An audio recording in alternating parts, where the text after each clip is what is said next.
Role theory refers to the cultural norms regarding psychological and interactional aspects of members of society, such as mothers, fathers, sons, daughters, and grandparents. Hi everyone, we're the group 2 under social psychology. So for today's video, we are going to talk about the connection between our topic and the movie. So we have here three main points to be discussed. So first, the layout of all scenarios and examples in the movie where the character went against his role in the society. So the second one, how did society react when the main character went against his role? How did it impact his mind? The third point, how we would be able to relate the movie and the topic discussed on our day-to-day life.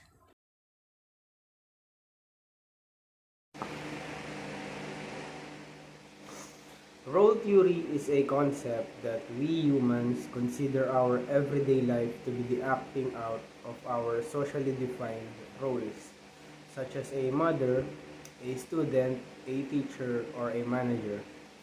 Each of our roles has its own corresponding duties, norms, expectations, and behaviors that we as humans needs to fulfill. Role theory examines the tendency for human behaviors to establish characteristic patterns if one person can identify the origin of its social context. By assuming that a person is a member of a certain social context, one can safely assume that they share the same beliefs, ideas, and behaviors in such a well-mannered space. The Killing Joke is an animated film based on one of graphic novel of the same name written by Alan Moore. Batman struggled to stop the Joker from carrying out his most evil plan, which involves driving Police Commissioner Gordon insane. As the Joker pushes Batman to his limits, the Cape Crusader must contend with the idea that he may have to kill his nemesis and thus break his one rule. The film featured Kevin Conroy as the voiced Batman and Mark Hamill as the Joker, both reprising their role from Batman the Animated Series. The Joker's backstory and resulting madness bring up the ideas about the insanity of our world. He muses that the universe is essentially a cruel place and that he had a bad day. He challenges Batman that the world is not worth saving. A bad joke, Batman, who has also suffered his own bad day in the past, is constantly one of the brink believe of himself and remain of the side of hope. The movie left a question to viewers: how much does it take for a man to lose his marbles? Is one bad day really enough for a mild-mannered, healthy individual to turn into a lunatic? This question approaches another question: how much does it take for Batman himself to break his greatest rule? On the other hand, rules range from specific in that they only apply to a certain setting to diffuse across a range of situations. Batman has a duty to protect the city of Gotham from crime and to uphold the peace. Killing is obviously against his societal obligations and principles. As a vigilante hero, he's what people expect him to do. Would it change in wake of what Joker caused to Gordon?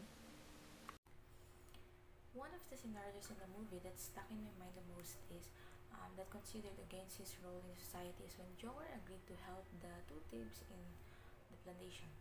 And Joker told the information about it because he knows a lot about the plantation because this is where he works. And one of the things that gave him even more reason to be a complete opponent was when Joker found out that his wife and child in her womb had died. What Joker went through was not easy either, especially because it was about him getting strength from his wife and soon he was going to be a father, but it didn't work out and became a problem. Maybe that's why he couldn't fight his problem and take care of his mental health. So, according to the scenes in the movie that I watched, each role of the characters is heavy. It cannot be solved immediately, especially since your opponent is your own emotions. Joker was a family man and failed comedian. He is not inherently bad to begin with. Circumstances made him into a villain. The night that heist happened, or the night he tried to escape but he didn't succeed, and the accidental death of his wife and unborn child due to a baby bottle hitting accident made him into a villain. He may be suffering from a type of supersanity. This is a condition that makes him hyper-aware to the point where it appears to other people that he is insane. But he may not be actually insane. He also later admitted that even he himself is not sure exactly what happened and he did not fully recall what happened on the night when heist happened, since his memory tended to change every time. Joker worked as a lab assistant before quitting to pursue his dreams of being a comedian. However, because he struggles to make others laugh, he has trouble finding work that he enjoys. He felt under pressure to work because his wife was expecting, so he was scrambling to find money to give his future family a decent existence. He had his wife and infant in mind when he joined the crooks, but when the police showed up, they informed him that they had lost them the previous evening just as they were about to carry out their plan. He tries to deviate from their plan, but the criminals forbid him and threaten him with a gun. Joker played the character of a husband and a father who would sacrifice anything to provide a decent life for his family. He completed the assignment they gave him and performed the duties assigned to him. However, the results of his choices made him mentally ill, and everyone responded negatively against him and treated him as a villain without understanding his backstory.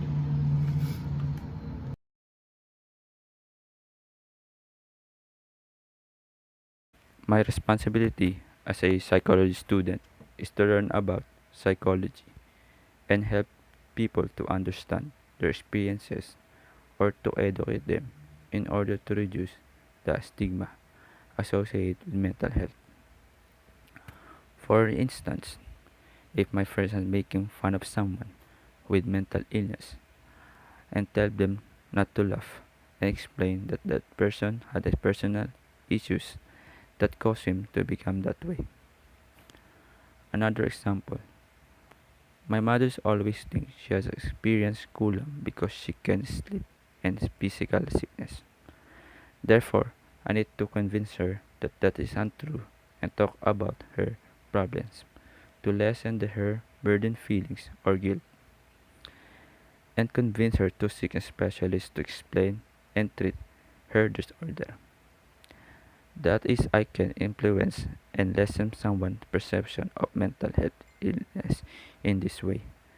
And that is my role as a psychology student. Let's start with Batman's mission. The guiding principle of his life were over his parents' graves after their untimely deaths at the hands of a mugger to save the lives of the people of Gotham, chiefly by fighting the scourge of crime. This is broadly consequentialist in ethics, striving to do as much good as he can, both as he costumed crime fighter Batman and as wealthy philanthropist Bruce Wayne. As for the final analysis, we were able to pinpoint and gather all the details in which there are numerous occurrences or scenarios of the characters, mainly Joker going against the roles of the society. There are words that correlate to this matter.